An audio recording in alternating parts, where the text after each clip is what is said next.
The boy had already learned to calculate danger by the sound of engines on the main road. That afternoon, the noise came too fast.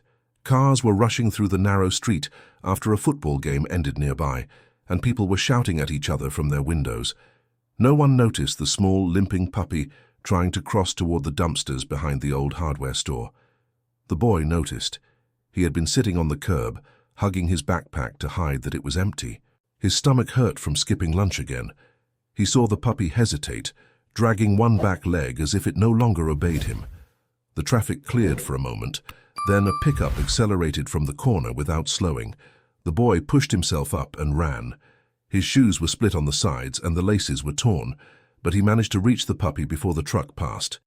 He grabbed the small body against his chest and fell sideways onto the gravel. The truck driver honked angrily and kept going. The puppy shook in his arms, trying to breathe through short, frightened gasps. He wasn't heavy. The ribs showed under the dirty fur. One paw was swollen and the pads were cracked. The boy stayed kneeling, waiting for the pain in his knee to settle. A couple walking by looked for a second and then moved on. They didn't ask anything.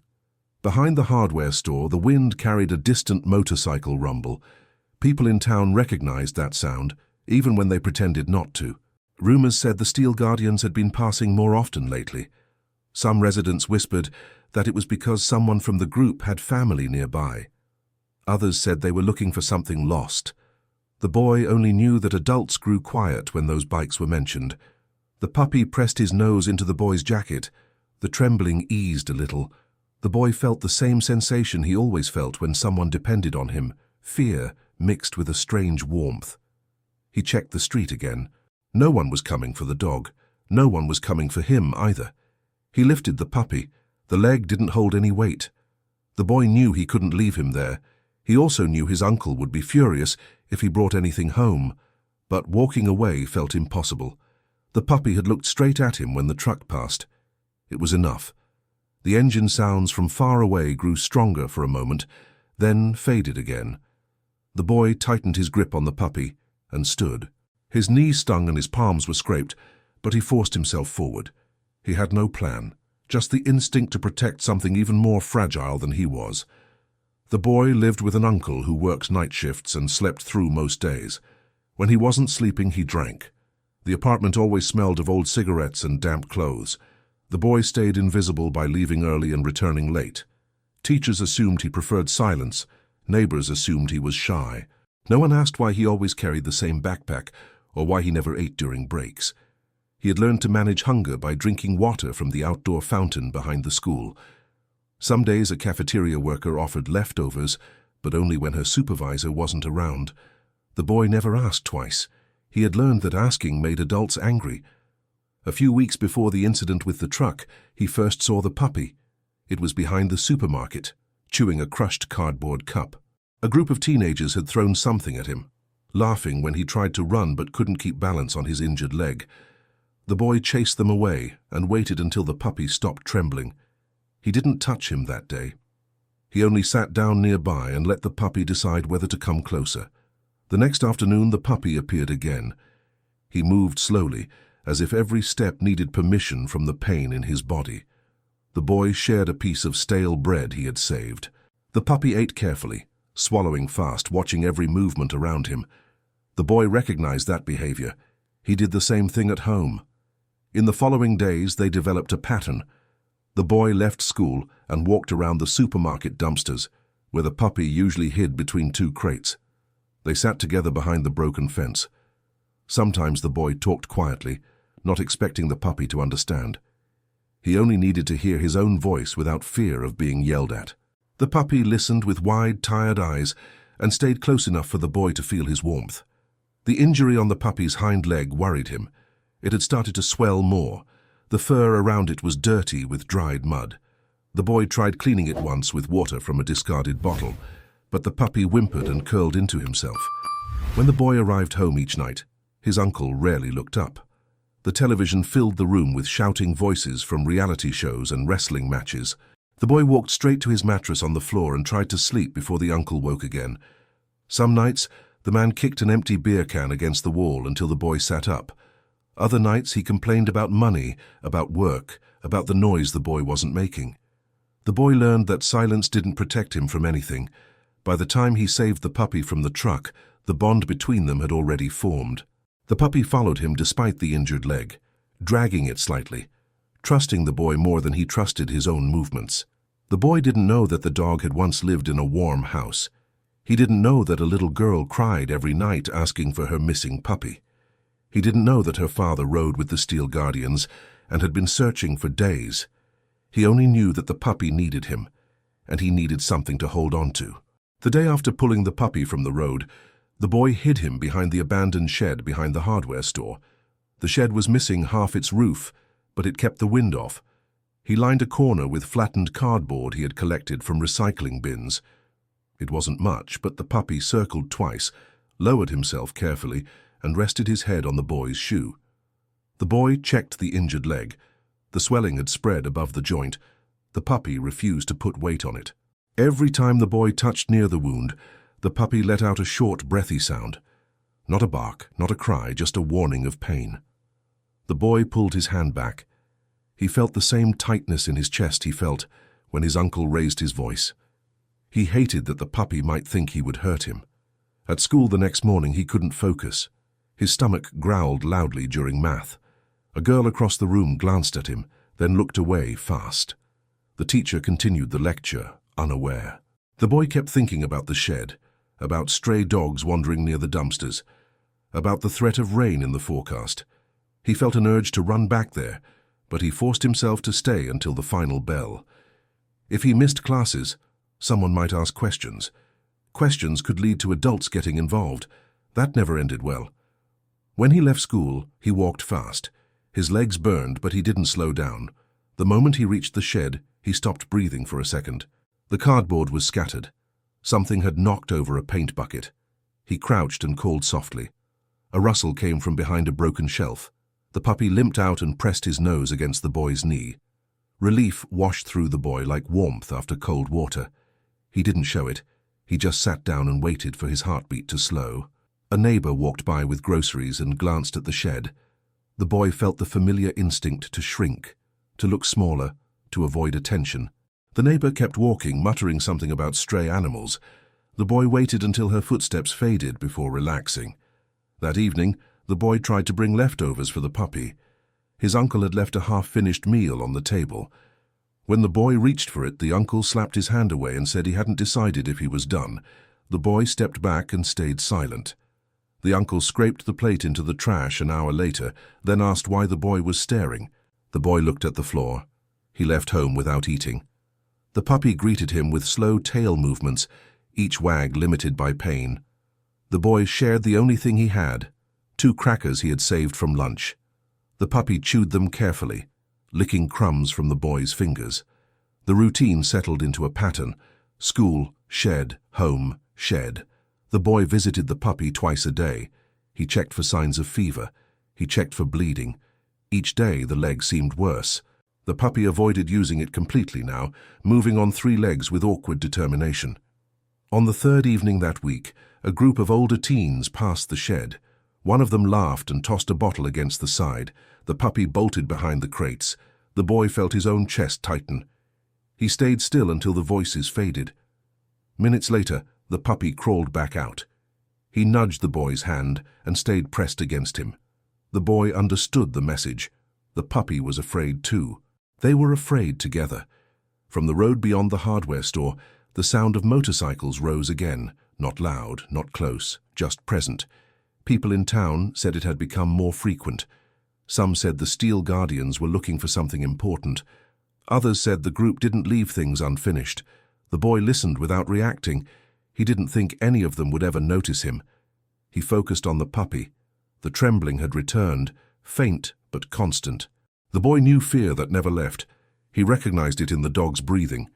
He wished someone would help. He just didn't know who to trust. The next days brought colder air. Not winter yet, but enough to make the puppy curl tighter at night. The boy kept adding layers of cardboard and pieces of old cloth he found in trash bins.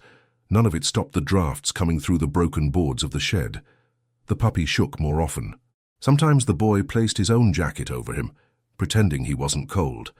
At school, teachers started noticing his distraction. His drawings had turned into messy lines. His handwriting slanted, as if he couldn't control his grip. He failed a short quiz and didn't care. All he could think about was the leg, swollen, stiff, and warm to the touch. Infection. He didn't know the word, but he knew the danger. He had seen his uncle's knuckles once after a bar fight. Red, swollen, hot. The man had screamed when water touched the skin. The puppy's leg looked the same. By midweek, the boy realized the puppy hadn't eaten since the day before. He tried offering a piece of bread, but the puppy only sniffed it and turned his head away. When he tried to stand, he collapsed onto his side. His breathing came in short, uneven bursts. The boy felt panic rising, the same tightness he felt when his uncle shouted after waking from a nap. He looked around for help, even though he knew no one would stop. People avoided the shed. They avoided children who looked like they needed something. They avoided stray dogs. He was trapped between two needs: protect the puppy or stay invisible. The boy lifted him gently. The puppy didn't protest. That scared him more than anything. The dog usually squirmed slightly when picked up. Now he hung limp against the boy's chest. He decided to bring him closer to town, maybe near the park where people walk dogs on weekends. Someone might recognize him. Someone might know what to do. He kept to side streets, avoiding groups of students and adults leaving work. As he crossed near the old mill, a motorcycle passed on the main road, not fast, controlled. The low rumble echoed through the brick walls. The boy didn't look up, but the sound lingered. A man outside a bar said the Steel Guardians had been taking new routes through town. Someone else replied that one of the bikers had a missing puppy and that the girl wouldn't stop crying. The boy slowed his step for a moment, then shook off the comment. He assumed they were talking about a different dog. The world didn't revolve around the puppy in his arms. But the timing unsettled him. He reached the park just before sundown. Families were leaving. A maintenance worker closed a gate on the far side. The boy approached a bench and sat. The puppy's breathing rattled softly. The boy stroked the head, feeling the heat radiating from the injured leg. He tried to observe people passing, but no one met his gaze. Some didn't even look down. After a while, the boy stood and headed toward the back entrance of the park, where a line of garages separated the path from a narrow alley. He didn't notice the older teen from school standing there smoking. The teen noticed him, though. He watched the boy clutching something wrapped in a jacket. When the boy got closer, the teen stepped in front of him. He smirked and asked what the boy was hiding. There were no quotes, no real conversation, just the sense of being cornered. The boy tried to step around, but the teen blocked him again, lifting the edge of the jacket. When he saw the puppy, he laughed. He said something about weak strays and how some animals weren't worth saving. The boy shielded the puppy with his body. The teen flicked his half-finished cigarette at the ground near the boy's foot and walked off, muttering. The boy stood still until the teen disappeared behind a garage. His hands trembled as he held the puppy again. He felt smaller than ever, and the shadows around the alley felt heavier. The boy made his way back toward the shed, moving quickly now, almost running. The puppy whimpered once, a thin sound, then went still again. As he passed the hardware store, he heard the motorcycles again, closer this time, steady, heavy engines rolling through town. Not aggressive, just present. The boy didn't turn to look. He was focused entirely on the small life in his arms. He reached the shed after dark. The cold had worsened. He laid the puppy on the cardboard and covered him with the jacket. The puppy's eyes opened briefly, then closed again. The boy sat beside him, feeling the fear grow into something sharp, something that pushed against his ribs.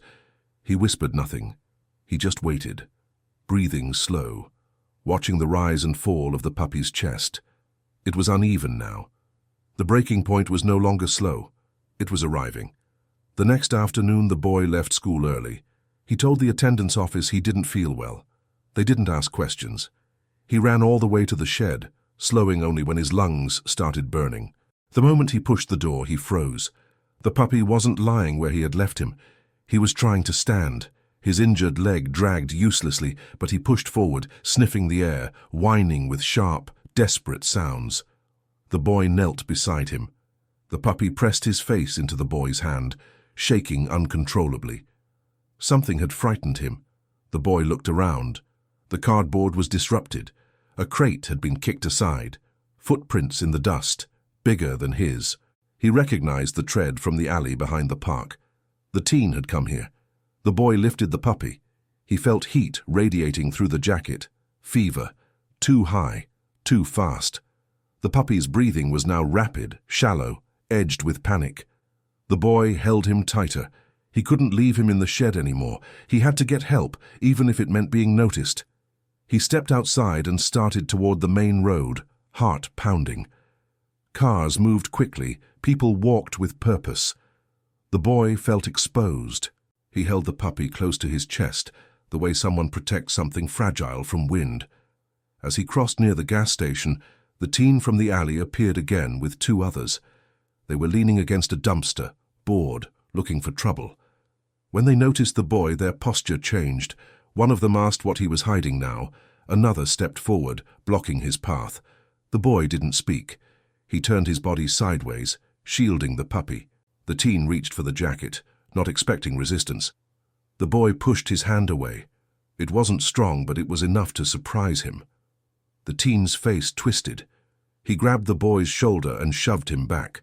The boy stumbled, almost dropping the puppy. The puppy let out a weak yelp. The teen laughed at the sound. He reached forward again, and this time he grabbed the boy's arm harder. The boy reacted without thinking. He pulled away, clutching the puppy, but the world tilted as the teen shoved him again, harder. The boy fell on his knees. The puppy slipped from his arms and hit the ground, crying out in pain. The boy lunged forward to grab him. The teen raised his foot. He wasn't aiming at the boy, he was aiming at the puppy. The boy moved fast, covering the puppy with his own body. The teen's shoe struck his back. The boy's breath left his lungs. He curled tighter around the puppy, refusing to move. The second kick didn't come. Something else happened instead. Engines, not one, several. The ground vibrated before the sound fully arrived. Heavy motorcycles rolled into the narrow street beside the gas station. People turned their heads. Cars slowed. A man exiting the convenience store stopped mid-step. The boys who had cornered the child backed away instinctively, unsure why. The bikes lined up in a controlled row, black, silver, dark red, thick frames, clean engines. The riders wore leather jackets marked with a patch people in town recognized, but rarely talked about openly. Steel Guardians. The lead rider pulled off his helmet. His face was rough from road wind and long days. His eyes moved from the boy on the ground to the trembling puppy half hidden under the jacket. Something in his expression changed, quick, sharp, personal. He stepped forward, ignoring the teens completely. He crouched beside the boy. The puppy saw him and tried to lift his head. The biker froze. His jaw tightened. He reached out slowly, brushing aside part of the jacket. He knew the dog. He had been searching for him for 9 days. He had listened to his daughter cry every night, clutching the empty collar. He had retraced every route the puppy could have taken after slipping out of the backyard gate. He had ridden through alleys, behind stores, across the old mill, asking quietly, not mentioning the details, unless someone seemed trustworthy enough. Now the missing puppy lay in front of him, injured, burning with fever, shaking, and a starving boy had been protecting him with his entire body. The biker stood. His posture changed completely, still controlled, but carrying a weight that made people around him straighten without understanding why. He looked once at the teens, not a glare, not a threat, just a steady assessment from someone who had seen worse things on long roads. The teens froze, realizing too late that they had crossed a line they didn't even know existed. Another Steel Guardian stepped between the bikers and the teens, a veteran, older, carrying the quiet authority of someone who never raised his voice because he didn't need to. The teens backed away further. One dropped his cigarette. Another muttered an excuse and stumbled off. No one chased them. The lead biker returned to the boy. He knelt again and slid one arm gently under the puppy, supporting the injured leg with a care that didn't match his size. The puppy whimpered once but didn't resist. He recognized the scent. The boy looked up, dazed and shaking from the kick. He didn't let go right away. The biker waited. No rush, no force. When the boy finally loosened his hold, the biker spoke quietly, not with words, but with action. He removed his own jacket and wrapped it around the puppy. Then he placed a steady hand on the boy's shoulder, grounding him. More townspeople had gathered nearby, watching from a distance. Someone whispered that the Steel Guardians didn't usually stop for anything. Someone else said this wasn't random. Something important was happening. No one dared step closer. The biker signaled to another Guardian, who approached carrying a first aid kit. He started checking the boy's knees and hands. The lead biker kept the puppy cradled carefully, as if he were carrying something fragile enough to break. Everyone around saw the moment the truth settled over him. The boy had saved his daughter's puppy, and the biker's reaction, calm, decisive, protective, left everyone around silent. The boy tried to sit up straighter, but his back ached from the kick. His hands shook. The Guardian checking his injuries didn't move fast or speak loudly. He worked with slow, careful motions, cleaning the scrapes on the boy's knees and palms. The boy kept glancing at the lead biker, afraid the puppy might be taken away forever. The lead biker held the puppy against his chest. He kept one hand under the injured leg, supporting it the way someone supports a fragile branch.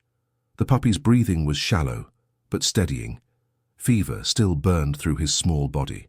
The biker pressed the back of his hand against the puppy's belly, feeling the heat rise through the fur.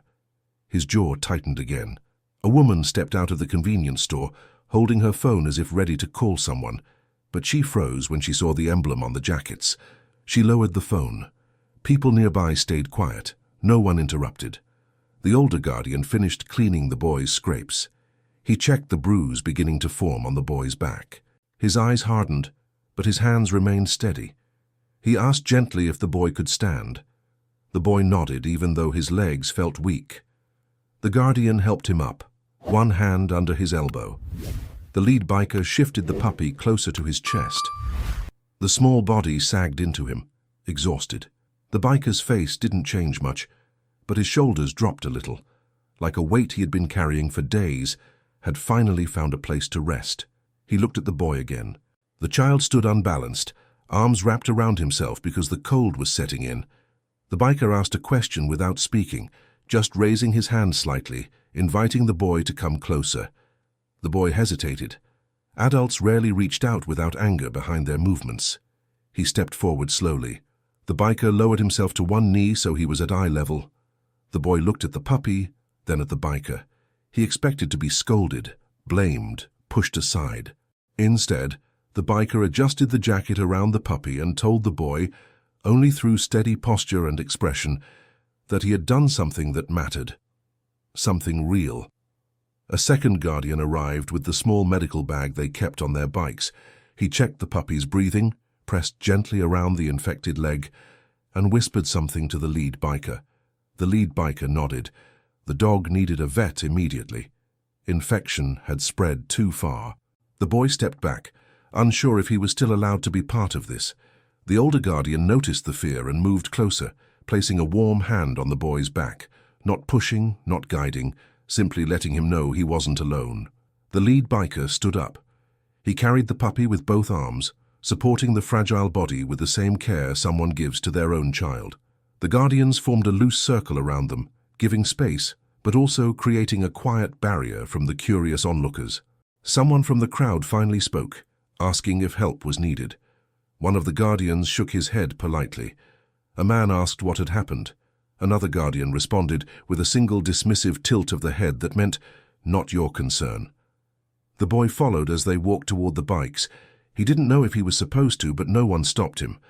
The lead biker paused beside a large black touring bike. He wouldn't put the puppy in a saddlebag. It was too painful for the injured leg. Instead, he signaled to another member, who rolled forward a small custom-built trailer the group used for long rides, padded, enclosed, and temperature-controlled. It wasn't meant for animals. It was meant for precious cargo. They were making an exception. The lead biker placed the puppy inside gently. The dog let out a faint whine, but his body relaxed once the biker's hand rested on his head. The biker stayed there a moment longer, breathing out slowly.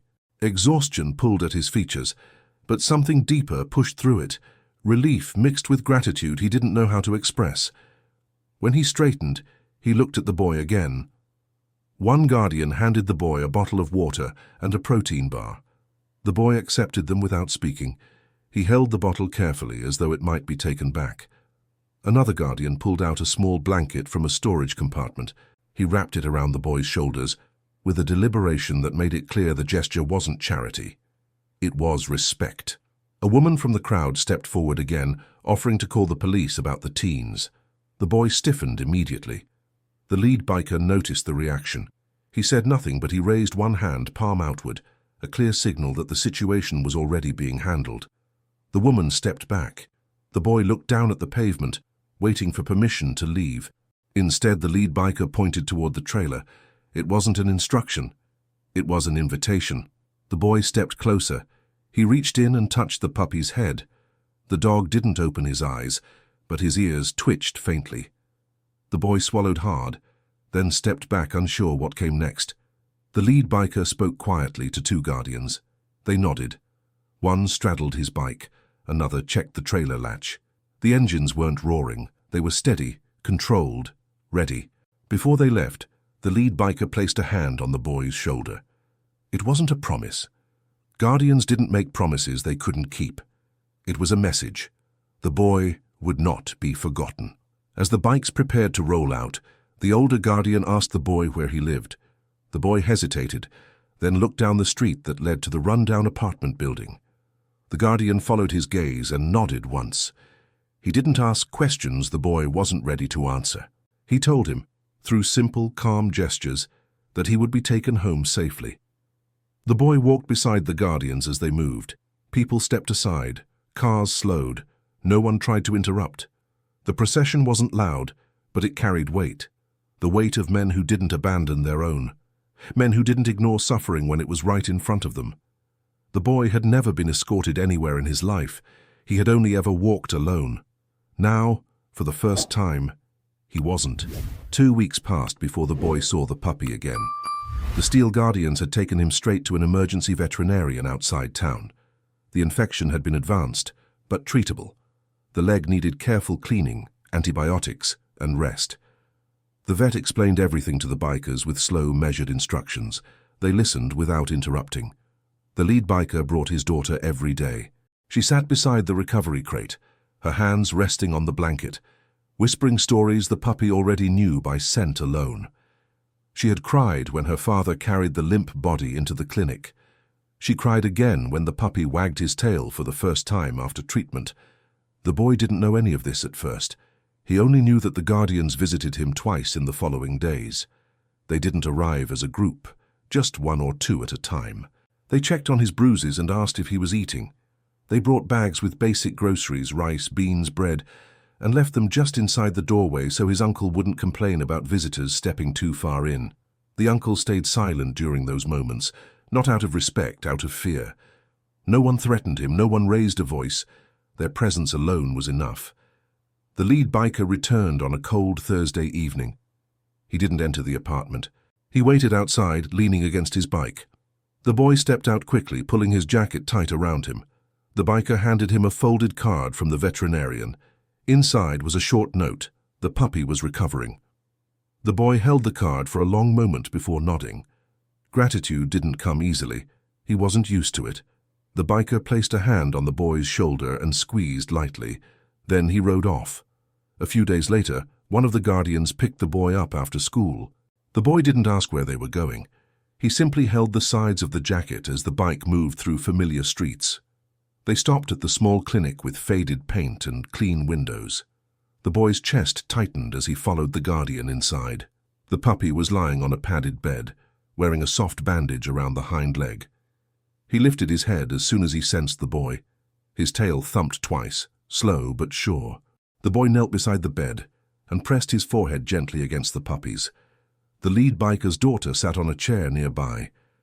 She watched quietly, hugging a stuffed animal. She didn't speak. She seemed to understand instinctively that the boy wasn't ready for questions. She only smiled, the kind of small smile that didn't expect anything in return. The vet explained the progress. The infection was under control.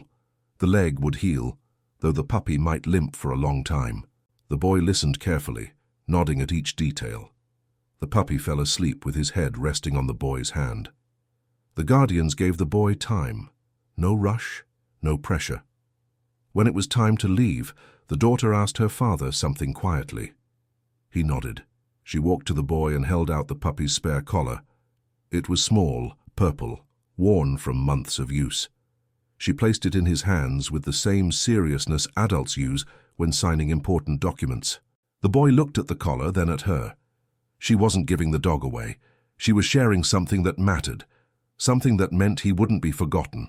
From that week on, the boy visited the clinic regularly. The guardians arranged the rides. Sometimes the daughter came. Sometimes one of the older bikers sat silently in the waiting room while the boy fed the puppy small pieces of boiled chicken. After a month, the puppy was strong enough to return home. The boy went with the guardians to the biker's house, a simple place with a fenced yard and a daughter waiting at the gate with a blanket. The boy watched as the puppy limped inside, tail moving steadily, sniffing every corner, recognizing scents that had never left his memory. The daughter knelt beside him and hugged him carefully, burying her face in his neck. The lead biker rested a hand on her back. Then he looked at the boy and motioned for him to step inside the yard. The boy hesitated, then obeyed. He stood inside the space where the puppy belonged. The daughter didn't push him away. She held the puppy with one arm and gave the boy a spot beside her. The boy placed his hand gently on the dog's head. The dog leaned into both of them. The biker's wife brought out 2 mugs of warm milk, one for the daughter, one for the boy. She didn't ask questions. She didn't pry. She just handed him the mug and told him through a nod that he was welcome there. The guardians didn't promise him a new life. They didn't offer miracles. They simply stayed present. They checked on him. They made sure he had food. They helped him file a quiet report with a community worker who visited their clubhouse. They made it known, without loud warnings, that the boy wasn't alone anymore. Months passed. The boy grew more comfortable walking into the small house where the puppy lived. The limp remained, but it didn't stop the dog from trotting to him every time he visited. The daughter always shared her seat. The biker always acknowledged him with a steady look that carried weight. The uncle complained less. The boy wasn't sure why. He didn't question it. The town still whispered about the day the guardians showed up near the gas station. People repeated the story in different versions, but the core remained. A starving boy protected a broken puppy, and the steel guardians responded. The boy didn't think much about the story. He only cared about the visits, the warm milk, the soft bandage being removed, the dog's growing strength, and the quiet moments when the guardians stood nearby, not watching him, but making sure the world did. He didn't feel safe all the time. Life didn't change overnight, but he wasn't invisible anymore. And the puppy he had saved, who had belonged to someone long before they met, now belonged to 2 children who understood fear and healing in equal measure. The road outside the biker's house hummed softly every evening. Engines came and went. The boy listened without flinching now. The sound meant something new, something steady, something that didn't vanish when trouble came. When no one else appeared, the Steel Guardians appeared. Follow the channel for more true-to-life stories from the road and the bonds that survive it.